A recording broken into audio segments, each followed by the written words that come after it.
can relate to other people through maybe a different challenge, but knowing that, hey, we had challenges in our lives. I think if there were no challenges, life would be super boring. Yeah. And it would be, oh yeah, just another day, kind of a thing. But then you have the challenges. It gives reason to have faith and hope and belief in trying to work through it.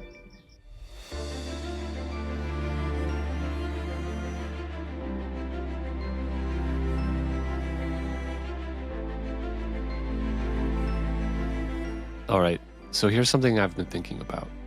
When you're starting a business, there's no confusion about your purpose. It's to make money, create stability, and take care of your family. But then one day you realize you've done it. You've created that stability, you have that foundation, and suddenly the thing that's pushing you forward, it disappears. That's what we're figuring out here on the other side of Enough. I'm sitting down with entrepreneurs who have hit their financial goals, but they're still searching for something more. We're talking about what business excellence really looks like on the other side. Let's get into it. Dave, I know you really well, so I think there's going to be some assumptions I make. I assume that the audience knows you, but it's not true. Why don't we talk about who you are? I'll do a short intro and then you can elaborate. Dave, I don't know how you do it. You're one of the few people I know that's always on time, always organized. You seem to just always have your ducks in a row. And I know that's not true all the time, but that's the way it appears. You're in a fancy financial planner office in a tall building in Minneapolis with glass walls and big logo. And you're the definition of what most people are striving for. And the reason I'm excited to have you on is because you and I are going to talk about how, are you happier than everyone else? Or do you just feel like a normal person? And what is success and what is fulfillment and what is happiness? Why don't you talk us through your background, what you're working on now, and then we'll dive into some questions. Yeah, absolutely. So first I want to say I just feel so lucky and blessed to have been brought together with you. I think it's so funny just how things branch one way or another. You're and my good buddy, Eric Wong, kind of brought us together, and then you came to one of my events, and I just feel blessed to be on here and to hopefully share about my life, and hopefully it helps somebody out there with what I'm doing and my perspective and stuff like that. What I'm doing at this point, I'm running what I would call 2.25 businesses, 2.5 businesses. So I've been doing financial planning since 2002. I graduated college in 2003 with finance, and then started out in the Seattle area, made a huge leap of faith that brought me out to Minnesota, that I had no debt before, that I leveraged, put it all on the line, and at the worst possible time, August 2008, and ended up going on this journey of continuing in financial planning, but also exploring what else is out there. And so I've tried, on top of financial planning, building my own authority stuff through some podcasts and book writing, and did Amazon FBA and some other various businesses, bought a mobile gaming kit business with a cousin at one point.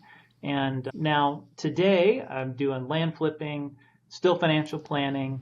I have another very small land business that's slowly being wound up. And then I do events for other land investors too, as a little side hustle thing. And I'm doing a little bit of hard money lending as well too. So I don't know. Is that 3 businesses? 2.75, 2.5? I don't know what they call it. But sounds like 6 to me. Let's talk real quick. So we'll talk about this at the end, but real quick, if you're in the land business and you're listening, there is an event called the Unconference. So Dave purposely designed it so that it doesn't feel conferencey. It feels much more mastermind type feeling. And that is August 8th and 9th. Is that correct? Yes, sir. I will be a moderator there, and a lot of really high quality people will be there. So if you're looking for something to participate in, how many tickets do we have left? I would say, really at this point, I'd say probably 5. Okay. What we got left. If you're listening to this right as it comes out, there might be a ticket or 2 left. If not, you can buy one for 2026. But I wanted to put that plug in there real quick because these podcasts often run long, and I know that the listeners sometimes don't make it to the end. But Dave, I want to rewind your story. You glossed over 30 years of heartbreak and victory and probably a lot of tears and a lot of questioning and just wondering. I mean, I'm just imagining. So in 2008, were you in your late 20s? Yes. So I'm Okay. 44 today. I would have been 27 at that time. Okay. So in your late 20s, everything in your life is going well. Had you just got married at the time? I got married in 2003. I had my Okay. first kiddo 2005. Okay. So you just got married 5 years before, you had a small kid. Everything's going good. You're on top of the world and you're buying this business. I think you told me the numbers. I don't know if you want to share, but you bought the business for a large sum.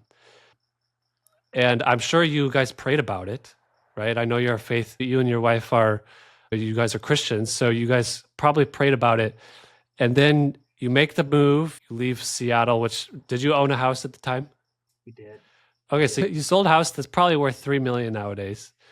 And you made this leap of faith, and then you get to Minneapolis, the market plummets, and like your business is in shambles, the one you just bought. Walk us through how you felt at the time. Did you feel betrayed by God? Did you feel confused? Did you feel like your life at that point, did you feel like your life was over?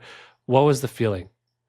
Yeah, I think just to give a little bit of context into how it came about. So at that point, I had been in financial planning for about 5 to 6 years. And I was like, I don't want to just be a worker bee. I wanted to have equity. And I had been blessed with receiving inheritance from my great aunt.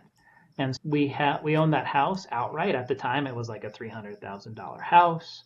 We had a couple $100K in retirement accounts and stuff like that by the time I was 27. So our net worth was like $500,000 and at that time. So it wasn't like I was a multimillionaire or something gigantic. But late 20s, you're doing good. Yeah, absolutely. Right. And I said, you know what? I'm young. Let's see what happens. Before even that time, there have been times I'd questioned myself in my career. I was thinking I was a volunteer firefighter for a while. I don't know if you knew that, but like I didn't. 2004, I was a volunteer firefighter for a couple of years. So there was a lot of question and heartbreak. Was financial planning the right thing for me? But I determined that it was. So fast forward a few years, it's 2008. And I said, you know what? We have some money. Let me see what I can do to secure my own future. So that way I'm not dependent on somebody else, because I felt I was worth $100,000, $120,000 and not the $60,000 I was being paid. Because I knew I was incredibly efficient. I got a lot of stuff done in the time that I was working. I was probably a 40-hour-a-week employee. That was the equivalent of a 60-hour-a-week employee. But I got it done in 40. And I go searching for acquisitions thinking like, okay, I'm ready to transition. Because before I was going door to door in 2003, fresh out of college, going door to door with Edward Jones to try and get clients. And so I got burned out, worked for someone else. And now I'm like, I'm ready to make the leap again into having my own business. And so we end up praying about it. And the most exciting time in my life where I was dreaming big dreams of what could this be like was in June of 2008. And I felt I had a vision from God. My wife and I were randomly flipping in Bible and reading. We spent like a whole day of prayer going into this. Should this be it or not?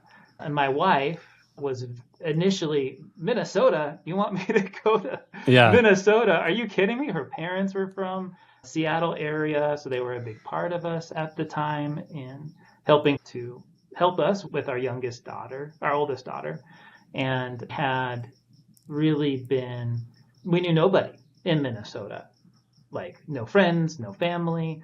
My parents were in Texas, hers being in Seattle. And so we ended up feeling, yeah, this is where God wanted us to be.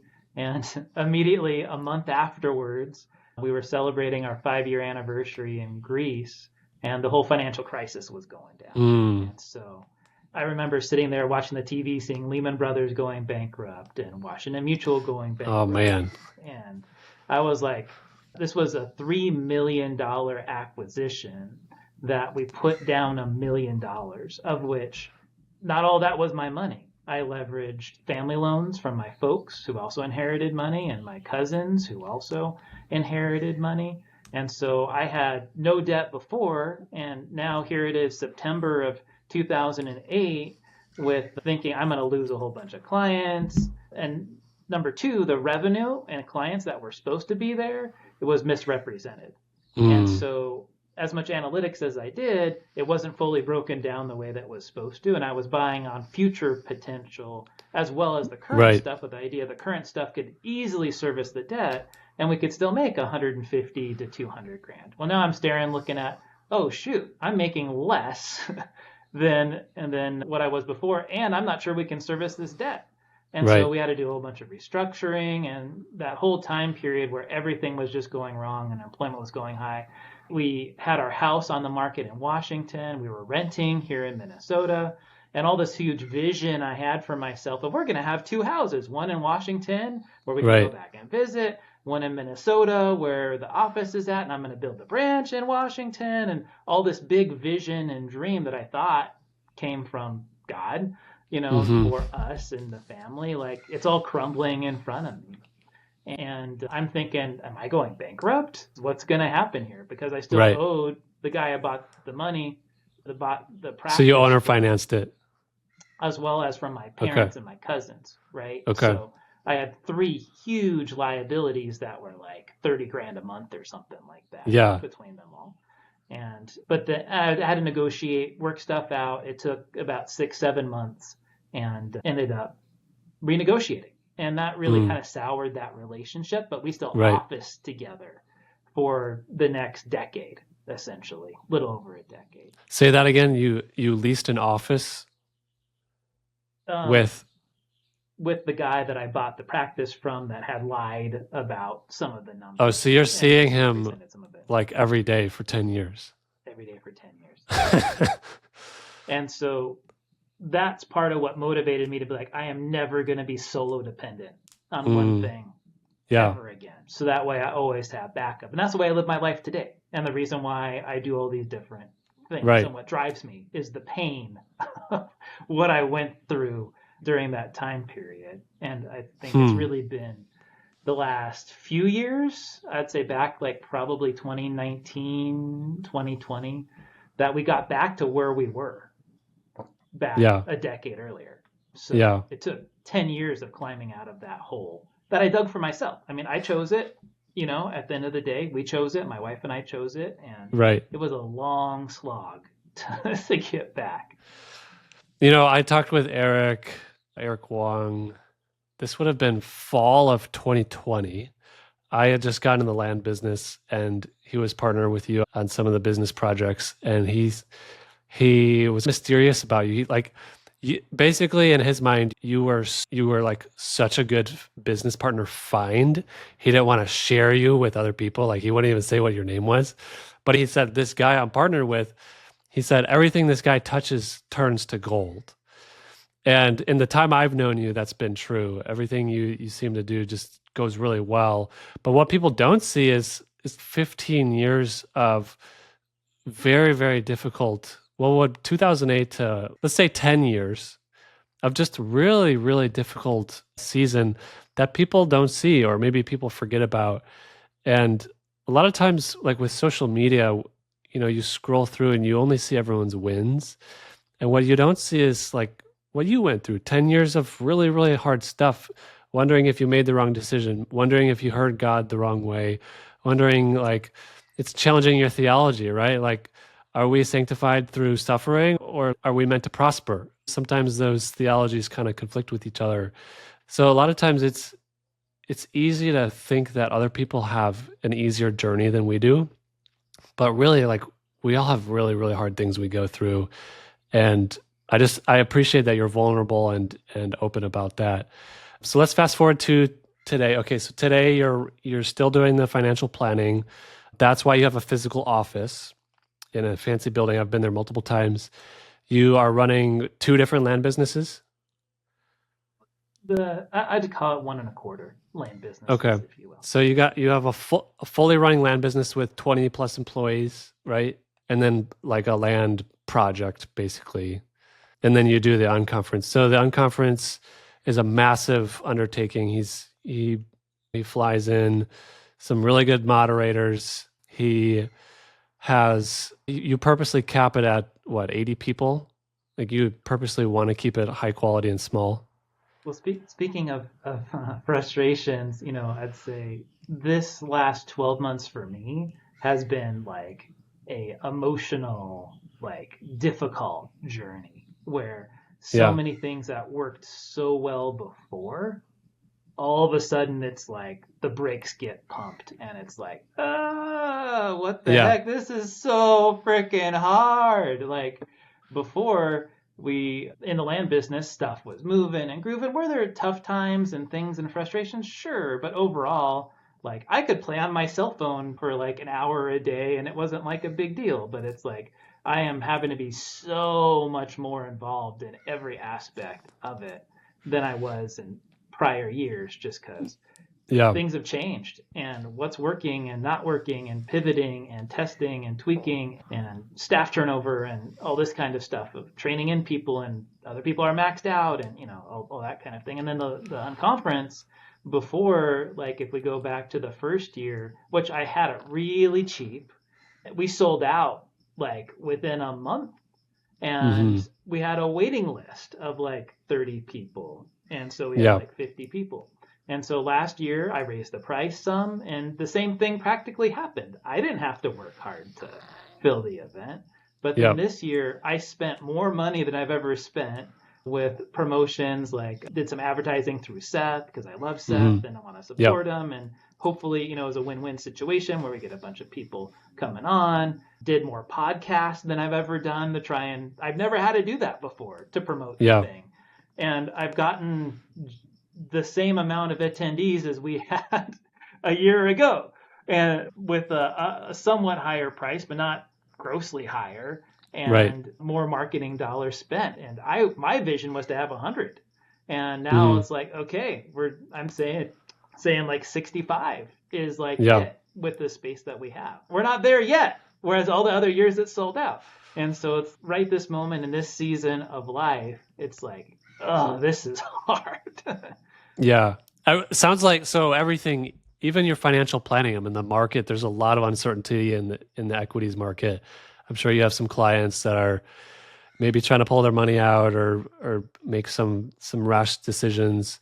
So for context for the listeners who aren't in the land business, things slowed way down starting June of 2024. We are recording this June of 2025. And when I say slow way down, from everything I've seen, we're just going to pre-COVID type volume. So this is 2018, 2019 type volume in terms of transactions. And a lot of us in the land business, or maybe all of us, we make money when people buy and sell because we catch a spread in between. And so when less, kind of similar to realtors, when there's less volume, that means just less money to be made. The land business the past 12 months it's been weeding out a lot of the bottom performers. And a lot of the top performers, if you thought you were going to make $1 million, we made about 300K last year, right? Or 300 to 500.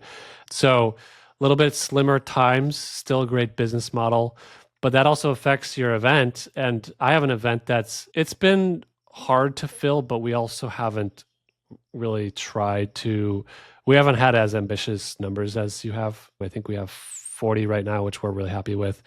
But when you have people leaving the land business and when you have the people that stay have less profit, they're less willing to fly and spend money on a conference, right? So we're all kind of seeing similar trends. I'm still thrilled with the land business. I'm sure you are. I see this as just a season of refining and kind of weeding out some of the competition, because once the fishing gets good, you already have to be fishing to really be the first one to catch the big ones, right? So there's the real estate market as well as equities is very cyclical. And if you kind of hop in and out just when times are like good and bad, I guess there's someone out here there that could time it perfectly. But for most of us normal people, if it's a business model that works in the bad years, I say just keep doing it, because the good years are going to come. And there's probably going to be 2 years out of every 10 years where you're going to make the same amount of money in those 2 years as an aggregate of the other 8 years. But you don't know when that's going to happen. And weeds out the people who are not serious about it, and the rest of us are happy to I mean, Dave, you and I were like in a bad year, we're making like as much as a lawyer or a doctor. Like it's still good, right?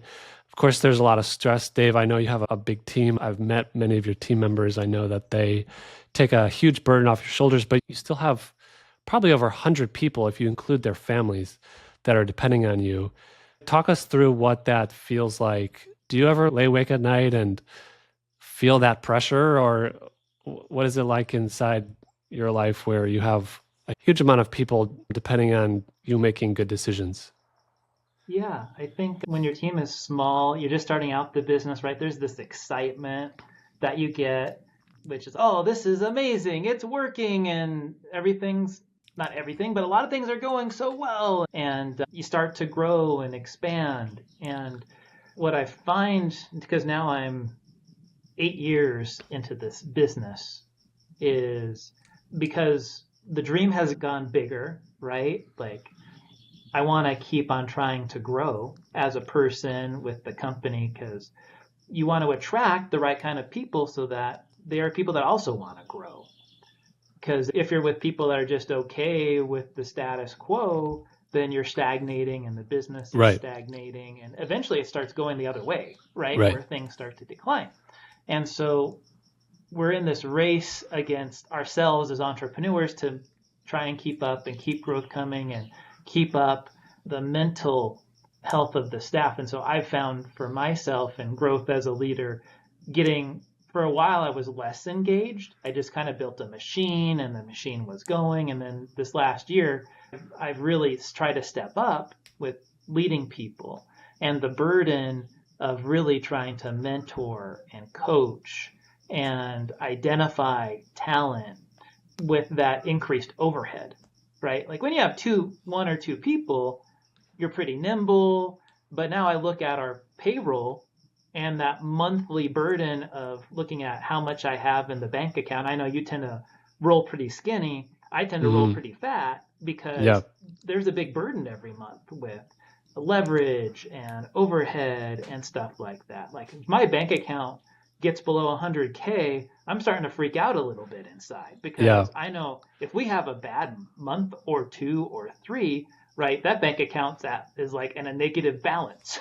So with the amount of overhead we have. So I feel that burden of stewarding the company well, with the hope of building up leaders inside to take it over for me eventually, where they're running the day-to-day and I'm not. But I'm not there today. I'm still very much actively involved every single day in leading, mentoring, guiding.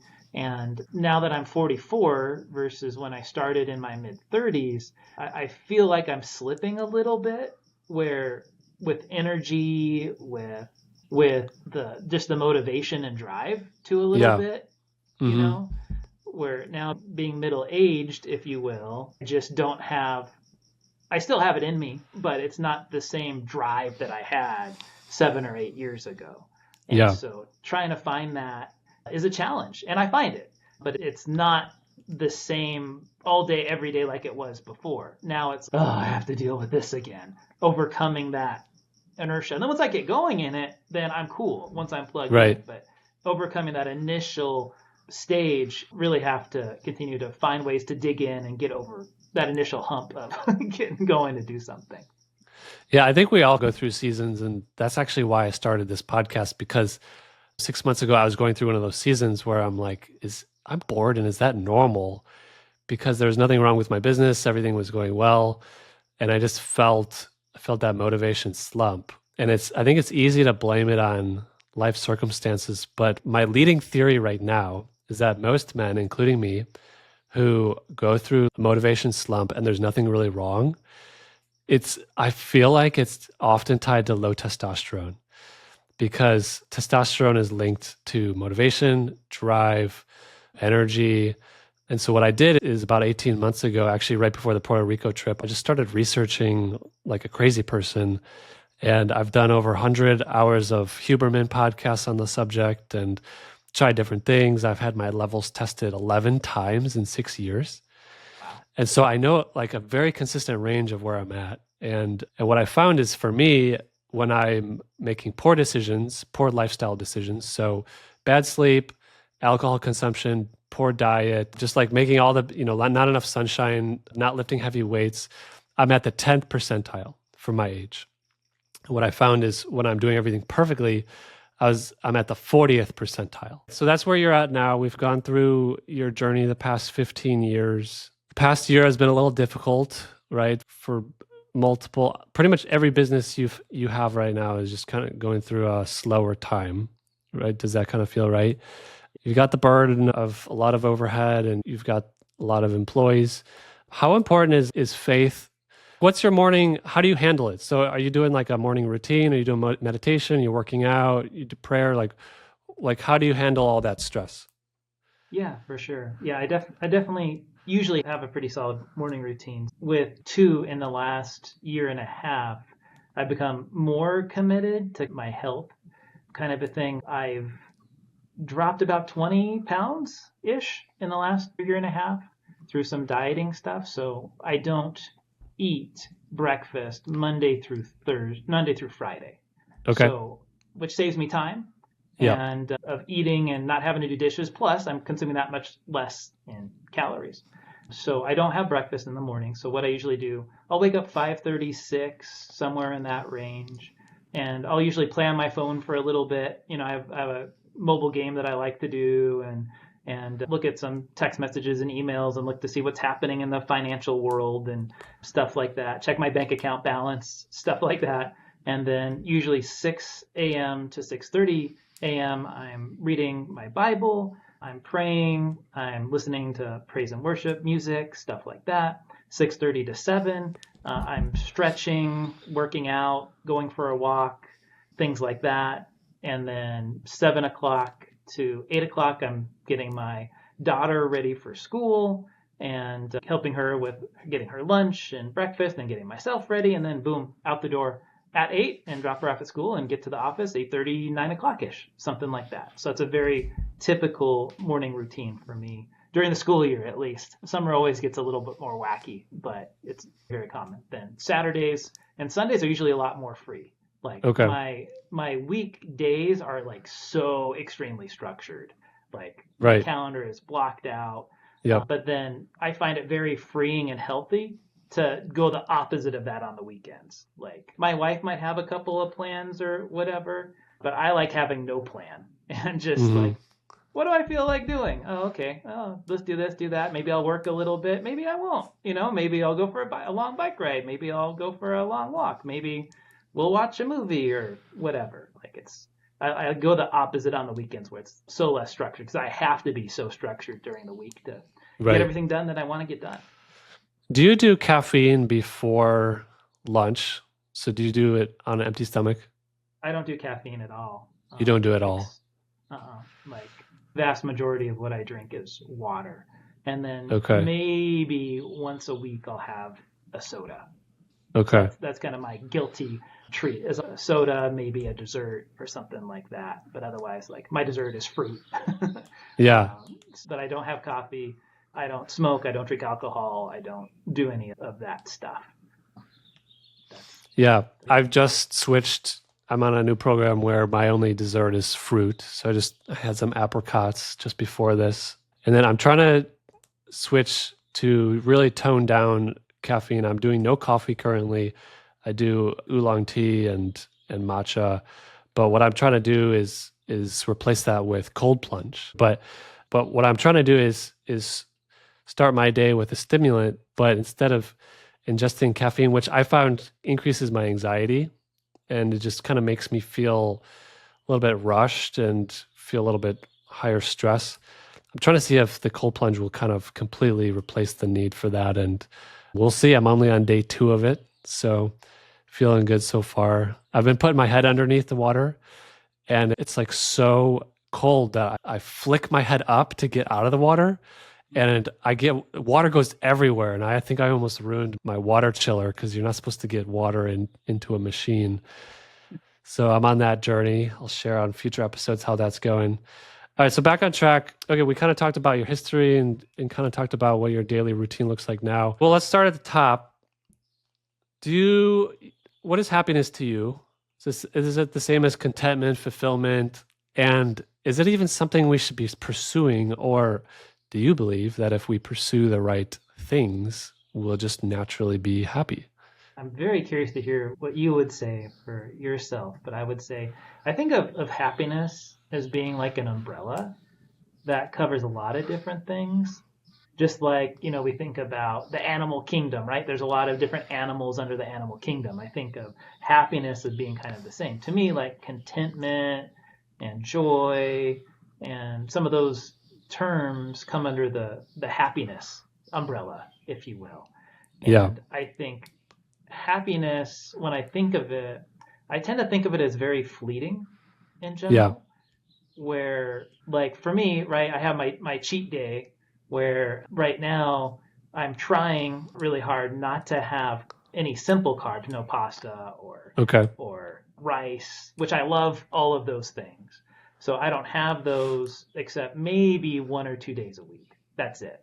And so, I get that little surge of happiness when I get to enjoy a pizza or Okay. have the soda or have the ice cream or something like that. But it's not like a lasting thing, right? It's very Yeah. transient. It kind of comes and goes. But I really do genuinely enjoy that moment, right? It's become more precious to me than before. It's like, oh, yeah, I'll have some ice cream. Well, now it's like, oh, yeah, this is great. I'm Yeah. really, really loving it. But it goes away, right? That's a feeling that passes. Or I even think of contentment. At least for me, I'm not contented all the time, but I have moments of contentedness being like, that's pretty cool. Rather Yeah. than like a big joy of like, this is absolutely amazing. Like when we got the Door County, Wisconsin deal, like help me pay off my mortgage. Like that was like a joyful moment, but it too Yeah. passes. Or we hit a goal of some sort. Like it's a passing moment. And I might feel accomplished. I might feel happy. I might feel joyful. I might just feel contented. I mean, to me, it's kind of all transient feelings. Overall, I think the knowledge of that, I'm very blessed that despite, all of the heartache and things that have gone on in my life, that I'm so blessed to be where I'm at. I mean, things could have very Mm. easily crumbled and totally fallen apart. And I think just in the same way, frustration, anger, those are transient feelings too, Yeah. right? Like that's the antonym of those synonyms. I think overall, like, would I say I have a happy life? Sure, I would say that, if I was to say. But Yeah. am I constantly happy? No. It's there's moments, and does that make sense? Yeah. I wonder if this entire discussion would never have happened 100 years ago before social media. I feel like even if you look at my social media, I'm only posting the best moments, right? Because I want to be honored. I want to honor my wife and my kids, and I don't want to post things that are unflattering for them. But if you only judge my life based on my social media account, it looks like I have this perfect life. And I wonder if 100 years ago, before social media, before we could really present the best versions of ourselves, I wonder if they just wouldn't even have this discussion. It'd be like speaking to a Russian person, like, what do you mean, what is happiness? Like, this is not even a thought process in their head because it's just, I don't know, they just don't even think about it. They're just busy living their lives. And like, if you asked an Amish person nowadays, what would they say? They probably wouldn't know how to comprehend, like, how to come up with the answer, because to pursue happiness for them is it's not even something that they've even thought of. Versus now we're like we're trying to line up all these silos in our life. Like, okay, if I cold plunge and I get my quiet time perfect, and I avoid alcohol, and I don't do sugar, and I hit my business goals, and I have my quarterly planning meeting, and I coach and mentor my employees, like, if and I have a car that's a reliable car but not too expensive. If, like, you can check all these blocks, we feel like we're entitled to be happier than everyone else. But I don't know.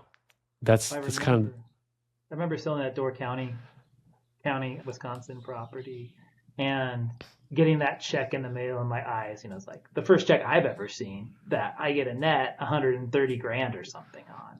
Yeah. and go deposit it, pay off the mortgage, which was a big goal that I had. And now we're back to where we were, because going back to the story of we had no debt in 2008 until we levered up everything in order to get where we are. It's like, I've done it. We've finally gotten back to where we were before with no debt of anything at all. Yeah. And then it didn't take long. 2 weeks later, it's like, what's next? Back to baseline. And it was almost like a letdown in a sense. And I felt I was kind of searching for a little while, being like, not that I didn't have a purpose, but that it was a lot more hollow, right? Yeah. Then at the moment I was super happy and excited and whatever, but that feeling fades, and then it's just another day. Yeah. It's fascinating. I mean, we could talk forever on that subject, like whether or not happiness is even something that we should even think about, right? All right, next question. Studies show that drug addicts and entrepreneurs have almost exactly the same brains. Both people are good at obsessing over something. Just obviously entrepreneurs have chosen something a little more productive to obsess over. Do you think that balance exists for an entrepreneur? I think there's seasons for all this stuff, right? For me personally, I get very obsessive about some things. And I have a very hard time letting go when I'm obsessed with it. I kind of set off in a direction and I don't stop until the journey's done on that thing. So I think I do have personally an obsessive personality, like a drug addict in a sense, about some things. Like I'm not someone that's obsessed with adrenaline or, like I'm going to do crazy stuff, be Tom Cruise and do all kinds of amazing stunts. But I think I am obsessed with a lot of things like an addict is.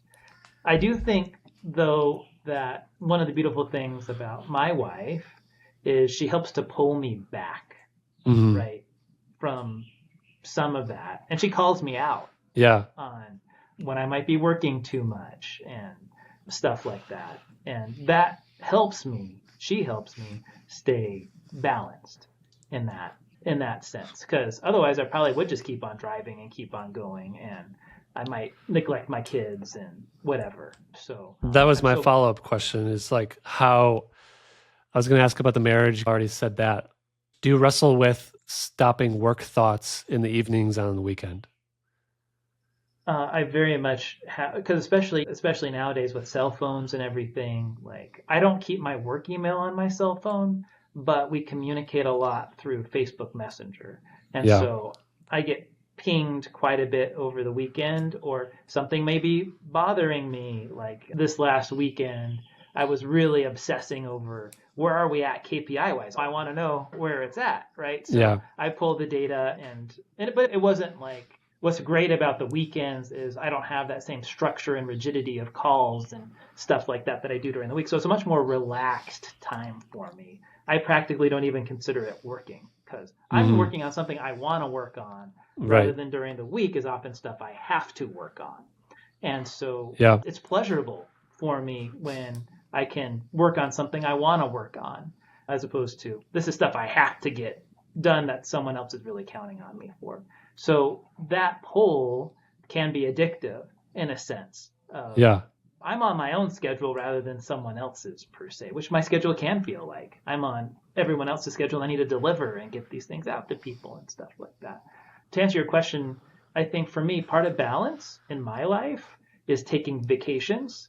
And truthfully, it probably takes me 4 or 5, even a week to like actually get out of unplug. So when I go on vacation, it's got to be well over a week.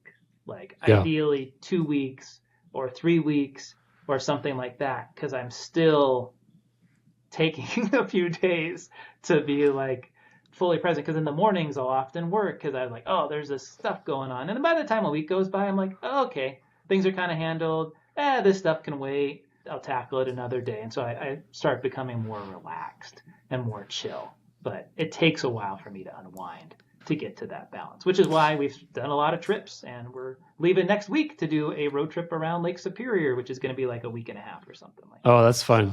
You'll drive through Houghton, Michigan, which is where I went to school. Oh, So fun. you could see some of those hills. So I wanted to ask, so going back to, so you and I both have two daughters, right? Yours are what Almost ages? 20 and 13. Okay. So this is a good question. So what would be your advice to me? Because the thing I always wrestle with is like being present with these girls, but also like I need to work and do things and be productive. So a good example is yesterday, we just got a trampoline for the kids and we set it up on Sunday. So it's still brand new. So yesterday I was on the trampoline with the girls. It was 6 p.m.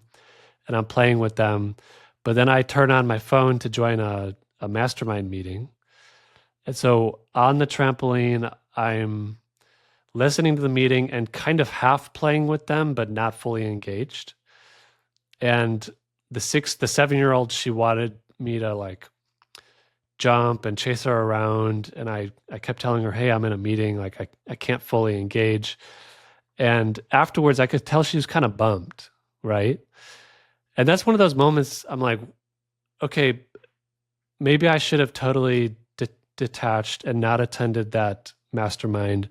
But if you do that too much, you're not going to do any deals. Because at least for me, the way I do deals is from networking. It's 100% of my income is from referrals, right? And Dave, you just sent me a couple deals last week that we're talking through.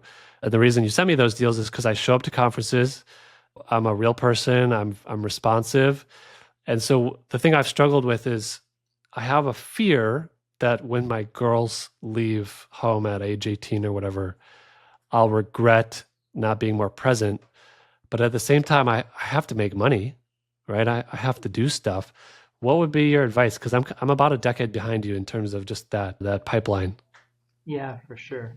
I think for me personally, it's very, very rare that I'll ever take a evening meeting.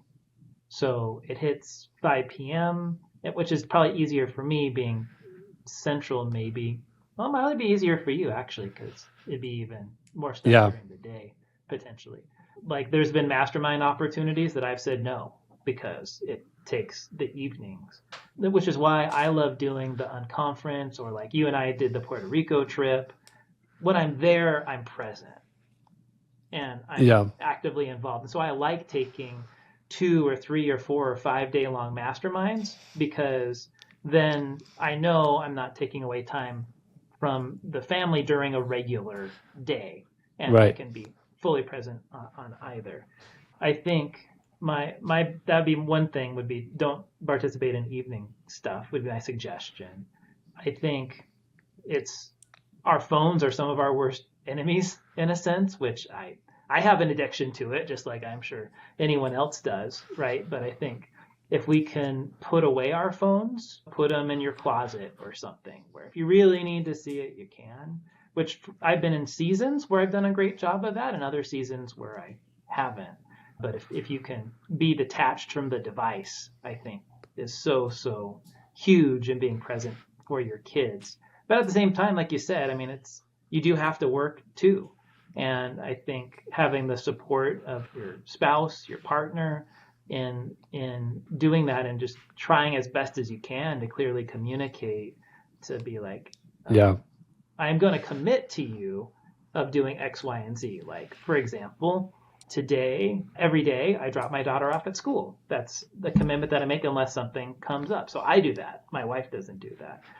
Today and tomorrow, I'm picking up my daughter from school. So I'm having to take time during the week to do that, which then means I'm missing out on a couple of hours potentially of critical work if I'm there with my daughter. So then I have to make that up in order to get everything done I need to get done.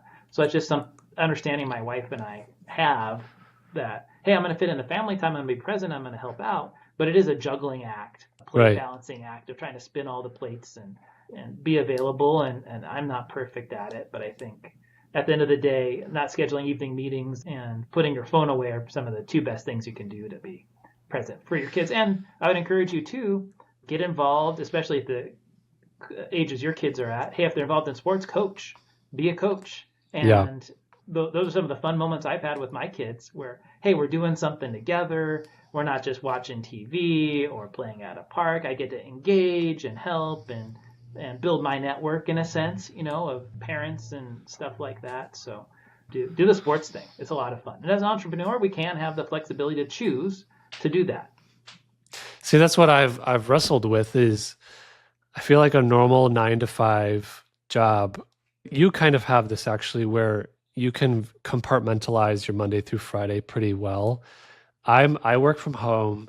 My kids have not, both my kids are home right now. They haven't been, like the 7-year-old hasn't been in school since the fires. We had fires here in LA, and her school is like covered in lead and mercury and all kinds of nasty, like arsenic. It tested positive for all kinds of nasty stuff. So she's been home. And what I found is these kids see me all day long.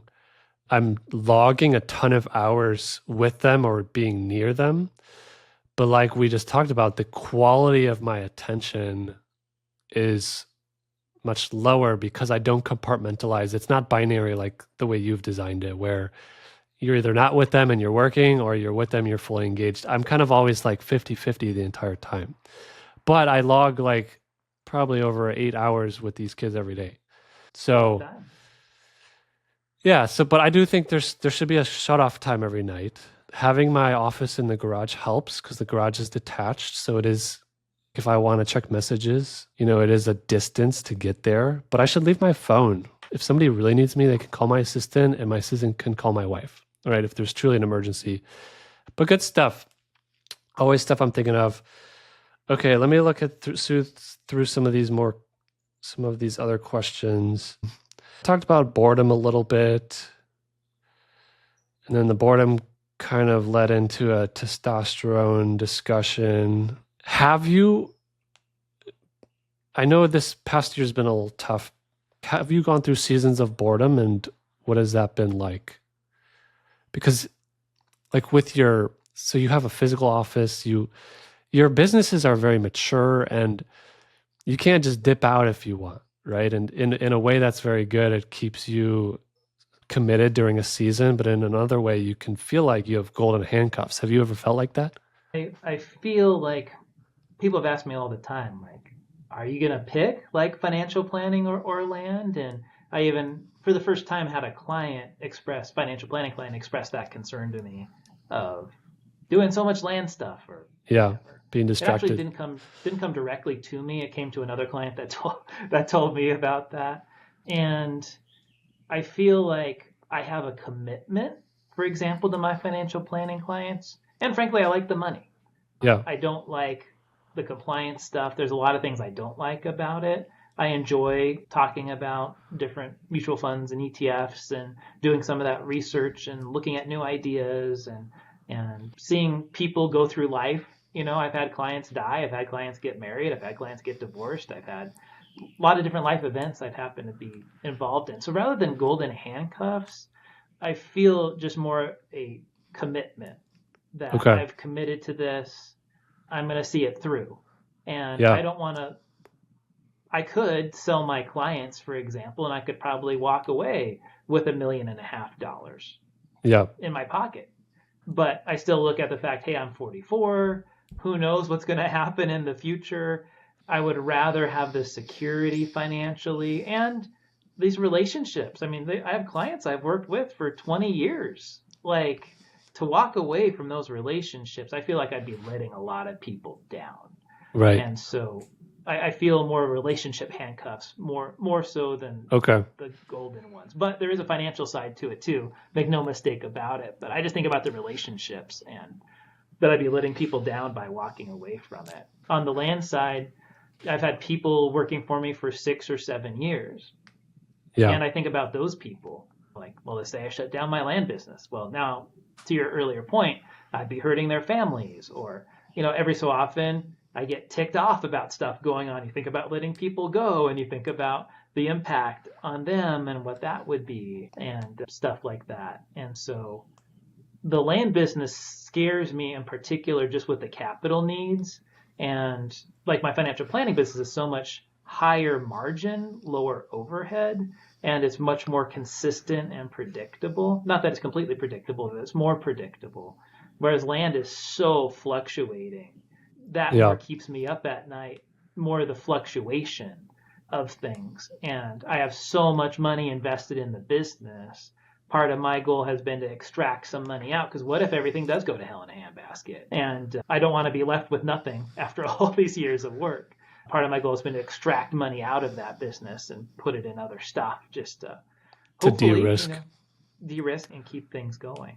But on the other hand, I've thought forever, like I look at Seth and self-storage and be like, man, it would be cool to do something like that. But I look at my bandwidth, I'm like, I don't Right. have the time to explore something new. So I do feel handcuffed for time with me operating the businesses as I am today, not having anyone currently that could take over them both. I'm very much operating them as well as owning them, kind of a thing. I'm sure you've fantasized about cashing out everything and retiring, but then you've kind of walked, because I've done this, you walk through the steps of what that would be like, and it doesn't really solve, like by week 3 you'll be bored, and it doesn't really, like if we have a calling to sow goodness into the world, I guess retirement depends on how you think of it, but you'd need to replace it with like another way to invest in people and build up people. If you just totally checked out and walked away with a fat 7-figure amount, I think your happiness would go down. And I've thought about that a lot. Like we probably couldn't retire in Southern California, but we could retire in lower cost areas, but it doesn't really solve the desire to work and build stuff and invest in people. In fact, when I left the Army in October of 2024, the reserves, and I felt this loss. Like I lost the ability to mentor young soldiers. I immediately started looking to how to get involved in my youth group and kind of volunteer there, because there's this, as we mature as fathers and husbands, there's this inner desire to invest in the next generation, right? That's what you're doing with your business, and I love to be on the sidelines and watch. And I've been on the receiving end of a lot of that mentorship from you over the years. Always grateful. Let's go into another question. We talked about golden handcuffs. You talked about you've thought about starting other business models, but just realistically, there's no bandwidth. So I'll skip over some of those questions. Here's a good one that Seth and I talked about. So most people, there's this awareness that people on their deathbeds, their regret is working too much, okay? And not spending enough time with family. I think most of society is very aware of that risk and how we need to prioritize family, right? Seth and I actually talked about the opposite, where him and I, we work from home, our kids are home a lot. Like my wife is stay-at-home wife. I think his wife works on some business projects, but she's home a lot. Him and I kind of have the opposite fear, where we have this fear where we're on our deathbed and we regret not taking enough business initiative, right? Letting the foot off the gas a little too much, and just kind of wondering if we'll have that regret. Do you feel like you're on one side of the spectrum or another? Maybe you haven't even thought of that.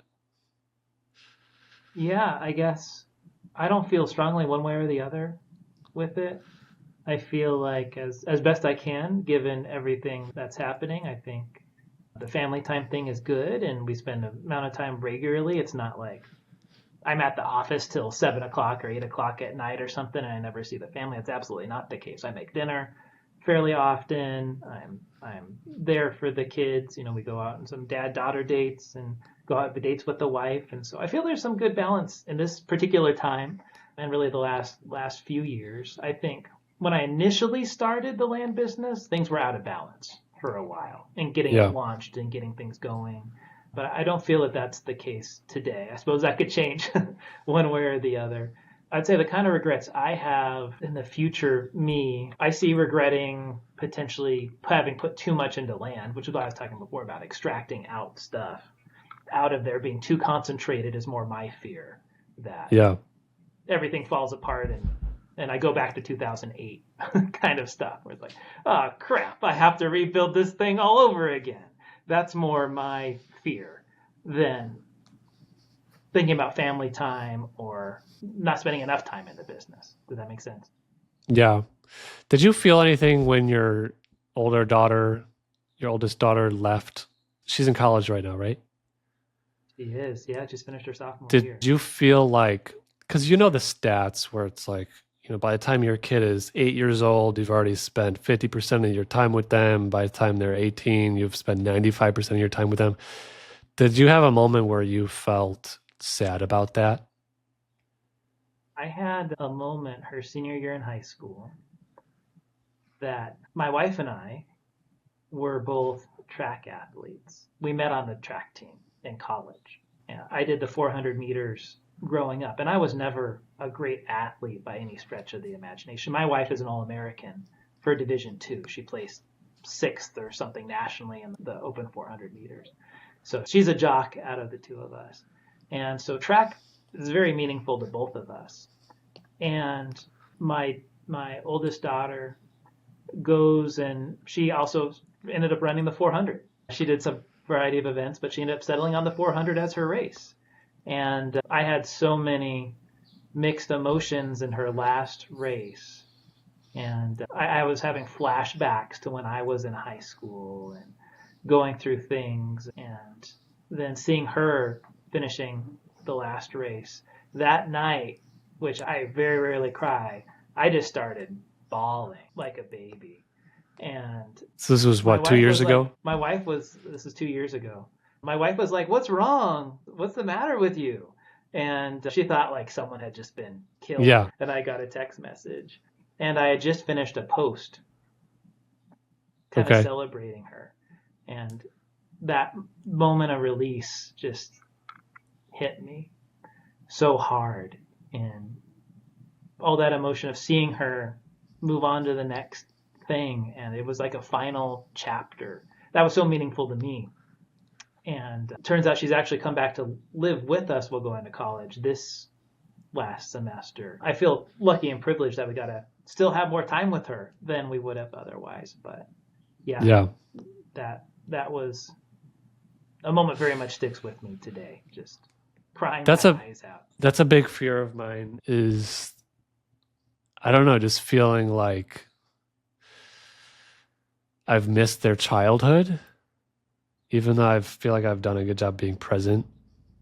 And I think for daughters, most fathers want their daughters around for much longer than they want their sons around. Shaq's like, "Son, when you turn 18, you're out."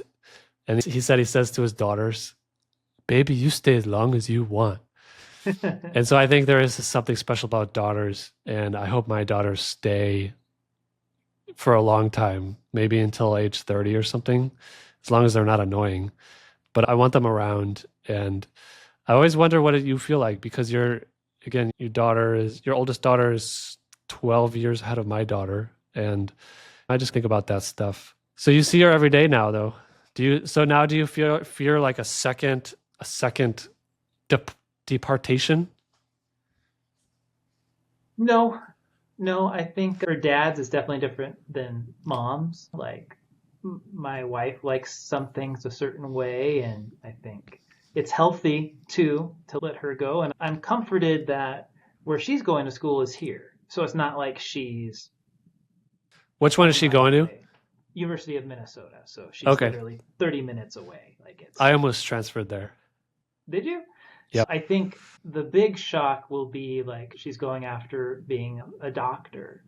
Okay. And so hopefully grad school, she gets into medical school, and she doesn't want to be in Minnesota. So I think that will be a big change. Her potentially truly moving away. Like that'll be a big deal, I think, for our family. So whenever that may be. She's talking about taking a year off too in between. Okay. So she's going to be here, I'm sure, another year after graduation. But at some point, she'll be flying the coop, and hopefully she meets somebody, and that'll be surreal when she does meet the right guy and then have her own family. And she is going on 20, so it's conceivable. Yeah. 6-7 years from now, I could be a grandpa. That's right. Not far away.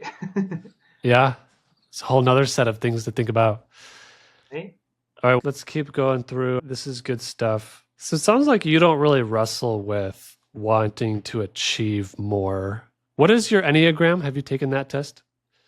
Been a while. I think driver is one of them, if I remember right. Is that a thing in there? You're not the achiever, are you? A 3? I don't remember. It's been a while. I think you're more like a 1, the perfectionist. But does this resonate with you? What if I achieve everything and still feel empty? What if I build an empire but my family resents me? What if I stop moving and I realize I don't even know who I am? So if you feel like you're moving too fast and you're just missing life. What if I never feel like I've made it and keep chasing something that doesn't exist? And then final one, what if I get to the end of my life and regret not taking enough risk, which we talked about, Seth and I talked about that one. Did any of those kind of resonate with you? I feel like what I'm chasing is probably security. Okay. Because again, just going back to what happened in 2008. The trauma from that, it rewired part of your brain. Totally. So I feel like I'm chasing security, and reality is none of that stuff is ever secure. Yeah. Like I could have $1 million in my bank account. I could probably come up with reasons that I'm not secure with $1 million in my bank account. Oh yeah. And even Bitcoin could be stolen. Absolutely. Gold can be stolen. Yeah. Nothing's guaranteed, right? That's why the Bible says not store up treasure, which I've also wrestled with, because like the Bible also says that like a wise ant stores for winter. So where's the balance there? I don't know. Okay, well, this kind of leads into some of the faith questions. How much of it is us trusting in God's provision versus us lacing up our boots and plowing the fields? Meaning, like specifically our income and our security. Is it 100%, 100%? Is it 50-50? How much of it is God providing for us supernaturally versus us having to wake up and put in the work? I like to think of it as 50-50. I feel like my financial planning business is more me like strapping on the boots and put in the work while having some faith that, hey, I'm leading people, I'm making the right decisions, but it feels like it's more routine. Whereas the land business, and for that matter, the unconferenced and even hard money loans just feels like such a leap of faith every time that I'm believing it'll work out again this time. I don't know for sure, Lord, but what lessons do you have for me in this? So I feel like that business constantly stretches my faith and sometimes things don't work out. We have a property that we just sold last month that we lost some money on when you consider hard money loan costs and the mailer costs and some of that kind of stuff. Where on paper, we bought for 70, we sold for 80, but reality is we actually lost money on it when you calculate it out. And so, and we've had a couple more that we haven't sold yet that we're going to lose money on for sure. Yeah. And so, but there's others where we've made a lot of money on, and it's amazing. We had one we bought a year ago for $60K and it's under contract to sell for $150K. So that's awesome, but I don't know what's going to turn out, and trying to take all the right steps and do the work to put into it, but ultimately got to believe that God would bless us through it, in order to do it. I can't just stand there with a bucket asking for God to rain gold coins from heaven. But I look at the disciples, right? Like they had to go out there and fish. And in some cases, they came up with nothing. And it wasn't until Jesus told them to lay down the net again that they pulled out a huge haul of fish. And so I think of life and business being very much like that, that there's sometimes dry seasons but you have to put in the work in order to get there. So to me, it's a 50-50 thing. What do you think? What's your take on it? Well, this is why I'm asking. This podcast is a journey of me really exploring the questions that I'm trying to answer for myself. If you think about the Bible story, Jesus is sleeping in the bottom of the boat and there's the storm and the disciples wake him up and he calms the storm. Sometimes I think about, well, what if the disciples forgot the sails and the oars, right? So Jesus he calmed the storm, but would he have supernaturally made the boat go to shore? I think he would have, because he can do any miracle. But I always wonder, in the land business, it's a game of leverage. The more you borrow, the more money you can make in a good year. But you borrow money in a bad year, and it can really hurt you, really bad. And that's actually really my only source of stress in my business is I'm reducing my exposure and my leverage because I don't want to have any debt. I don't want to fund deals with debt anymore. But I do wonder, does God protect us from our own stupidity? If you just simply flat out make a foolish decision, does he let you learn your lesson or does he shield you from that? If I were to leverage, I probably only have 25% of my deals leveraged with debt, but still it's an amount that's uncomfortable for me. And I would like that to go down to zero. Let's say I leveraged with 100% debt and I just made bad business decisions. Would God protect me from catastrophe or would he let me learn that lesson? Knowing that in the 21st century, when you hit rock bottom, you're still going to eat 3 meals a day. You're still going to have a roof over your head. Worst case, you move in with family members somewhere for a year. Your ego takes a hit. It's really not a catastrophe in our first world, 21st century is really not that bad. But I think about that stuff and I don't know the answer. It's a good question though. It is. The gold coin. So I wrote about the gold coin in the fish's mouth. Yeah, we just talked about that. Does God stop providing if we are foolish? I don't know. I think I look at the parable of the prodigal son, and the prodigal son suffered for a That's time true. period. Yeah, good point.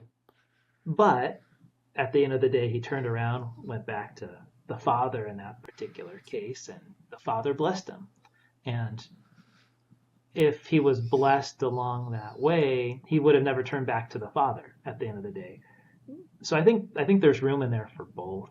And I was watching The Chosen, the last season, which if someone hasn't watched it yet, I highly recommend it because it grapples with this question where why do bad things happen to good people sometimes?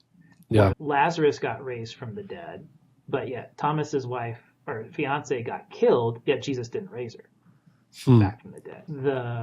One of the disciples in the TV show had a injury issue. Jesus never healed him, yet that same disciple healed other people. Why does that happen? I don't know, but I think that the blessing comes in being able to still operate and bless other people and go on with faith regardless of what happens. That maybe it wasn't for you. Maybe it could still happen. I mean, look at my mother-in-law with lupus. My mom is bipolar. We recently had to hospitalize my mom a week and a half ago. I had to drive her up to get her admitted. Why does that continue to happen to her when we believe in healing? I don't know. It just is what it is. And I believe there's a reason for it. Maybe I wouldn't be who I am today if my mom wasn't that way. Maybe I would be a totally different person, and God made me to be this way for that reason. And these are the questions. I think the trump card is having a season where God shows his goodness to you and you know it at such a deep level where you trust that God is good and that his heart is turned towards you. And that actually relieves you from having to flush out every single theological detail. Like you don't have to have your theology figured out down to every single little detail because you just know that overall God is good. And you don't have to, you can trust that bad things and good things and uncertainty, he's in control and he's good. If you can believe in the sovereignty, and when I say sovereignty, I don't necessarily mean like Calvinist theology, but you believe in God's sovereignty and you believe in his goodness, and you can be like a small child, right? A little kid knows that their daddy is really powerful and really good. And they don't need to know like anything else. So maybe that's the answer for us. I don't know. We've gone through a lot. Lives figuring it out. What's that? I say we're going to spend the rest of our lives trying to figure it out. That's true. Maybe I feel like some of the wisest people are the ones who just don't try to figure it out. They're just content with their life. Okay, let me look. We've gone through most of these. This isn't really a question that applies to you, but I still want to ask it because I think you're searching for security. But the question is, how much risk and challenge do we need to feel alive? And maybe for you, the answer is, hey, as little as possible. But what would the 27-year-old Dave answer that? Because that was a version of you that was much different. We can see even back then, security was important to me, right? We paid off all the debts. I could have levered up and bought other things before that time period. So I think security was important to me then too. What was the question again? Can you say it one more time? How much risk and challenge do we need to feel alive? How much risk and challenge do we need to feel alive? I think adversity does make us feel alive in the sense of you overcome it and you get that spark of happiness and joy that we were talking about earlier. But then there's that feeling of, oh, I've overcome it. Okay, what then? And it makes for a great story to tell afterwards of the challenge you had to overcome. You can relate to other people through maybe a different challenge, but knowing that, hey, we had challenges in our lives. I think if there were no challenges, life would be super boring. Yeah. And it would be, oh yeah, just another day, kind of a thing. But then you have the challenges. It gives reason to have faith and hope and belief in trying to work through it, which I think makes us dependent on God to our earlier thing. At the end of the day, God, I'm depending on you because this is beyond me. I'm depending on you for helping me overcome this challenge and this thing. Why would we need God if everything was easy and there was no challenge in it? Have you gone through a season, and I'm guessing the answer is no, have you gone through a season in your adult life where things have just felt too easy? Definitely not. No, not in my life. Because even when I'd received the inheritance and stuff, like I was pushing myself to become a chartered financial analyst, which is a very difficult designation. So I created challenges for myself. Like if they weren't there, then I manufacture them to give me something to shoot for. In my life, I've always strived to achieve, maybe not always, but most of the time really made challenges for myself if something wasn't there. Yeah, that makes sense. I've kind of gone through a season the past year. So a year ago, the 3-year-old started talking in full sentences, and both the girls stopped fighting almost overnight, started playing really well, started sleeping well. Kelly, my assistant's at a point where she's running most things. Do you have to go? You gotta go? No, okay. I was just double checking. So about a year ago, like the business hit a point where Kelly was running a lot of it. It became very efficient. Finding capital became easier. Deals just started landing in my lap.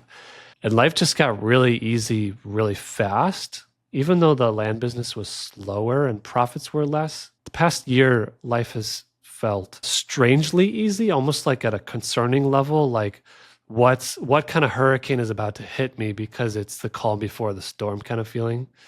And my wife and I have prayed through I have this fear of catastrophe that I need to flush out. But yeah, I was just wondering if you've gone through that. And it sounds like you've kept yourself busy. You've been rocking and rolling. Let's close this out. I want to give you an opportunity to make any plugs you have. Let's talk about your event briefly, and then anything else you're promoting, any kind of coaching you're doing, or any kind of land deals you want to do with people, or financial advisory services that you're offering. Yeah, for sure. Obviously, the unconference, when this comes out, hopefully we have some spots remaining. So, and even if you're not, come and apply, because then you're going to be on the list for us. We do have stuff. Frankly, this year is going to be the last big event I'm going to have for a while, just because it's drained me the last 12 months, trying to really stretch and get this thing filled. So I'm taking a year off from a big event. I'll do some smaller things, but nothing big in 2026 like I've done the last few years. I need a year off from this. When it was easy, it was more fun. It's not as much fun when it's so much more difficult. So I'm going to do it again, but it's just going to be a while. So we'd love everyone to apply and hang out, and What's the website? Do that. landunconference.com.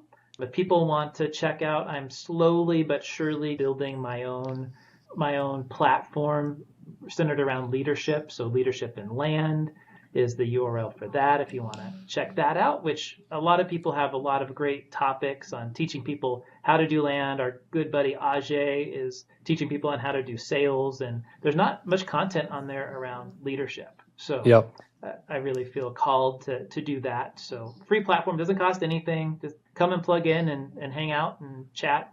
And then outside of that, I guess if people are interested in financial planning services and want help trying to balance where do I invest my money and how can I get some tax deductions and looking at the overall big picture, I'd love to help out too. So certainly you can reach out to Kara, who's assistant at daviddenniston.com if you want to talk about that stuff.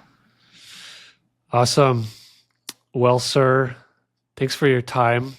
I know I've seen your calendar. It's highly scheduled, so I'll release you to your meetings. Yeah, we'd love to have you on again. I will see you in late June for the Colorado Mastermind, and then I'll see you again in August. And would love to see anybody there. If our mastermind in Colorado is closed, we've kind of maxed that out. But Dave still has a few tickets, and the URL is landunconference.com. Thank you, sir. Appreciate you as always.